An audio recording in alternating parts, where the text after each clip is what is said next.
ڕۆژانی پێشەمە و هەینی و شەمە یاریەکانی خولی پلە2 کوردستان بە بەشداری 39 یانە دەست پێ دەکات. یانەکان بەسەر 8 کۆمەڵە دابەشکراون، هەر کۆمەڵەیەک 5 یانەی لە خۆ گرتووە. دوای ئەوەی هەر یانەیەک یەک جار ڕوبەڕووی هەموو یانەکانی دیکەی کۆمەڵەکەی بیەوە، یەکەم و دووەمی ڕیزبەندی هەر 8 کۆمەڵەکە دەگەنە قۆناغی دووەم. لەوێشەوە 16 یانە با دوو یاری چوون و هاتن ڕوبەڕووی یەکتر دەبنەوە. 8 یانەی براوە یاریەکان ڕاستەوخۆ دەگەنە خولی پلەیەکی کوردستان بۆ وەرزی داهاتوو. لە یاریەکانی هەفتەی یەکەم لا ڕۆژی پێنجشەمە یاریەکانی کۆمەڵە یەکەم و دووەم و پێنجەم و شەشەم ئەنجام دەدرێت.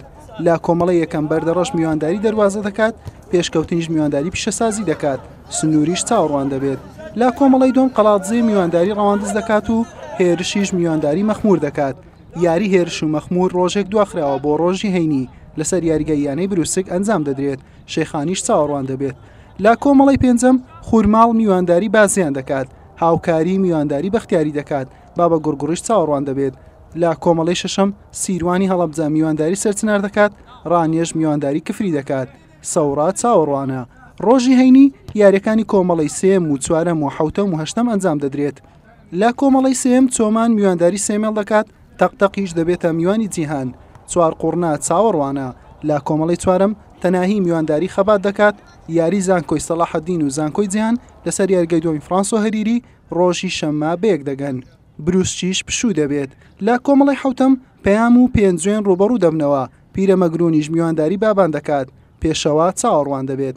لا کۆمەڵی هەشتەم و کۆتایی شۆڕیزە میوانداری شەهیدان دەکات، دووکانیش دەبێتە میوانی خەڵاتی پێنجوێن.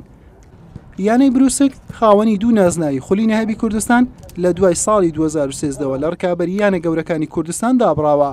ئەم وەرزە بە پێکاتەیەکی تەواو لاوەوە دەیەوێت هەنگاوی یەکەمی گەیشتنەوە بە پلەیەک بێت، بۆ ئەم مەبەستەش ئامادەکاریەکی باشی کردووە. بەداخەوە بەیانەی بروسک کەلو پلۆی دوو کوردستان یای دەکات، بەڵام ئەوە تۆپانەیە دەبێت قەنەعەتیان پێ هەبیتن، چونکە لە ڕووی مادیەوە خراپبوونە بۆ دابەزن بۆ پلەی دوو. لە ڕاستی ئەو ساڵ بەڕاستی یعنی لە ڕووی ئیداریەوە لە ڕووی یارزانەوە لە ڕۆی ئێمەوانی بە پشتوانی خۆی بەڕاستی تو محمانەیە بۆ پلەیەک بەسەریان بخینەوە.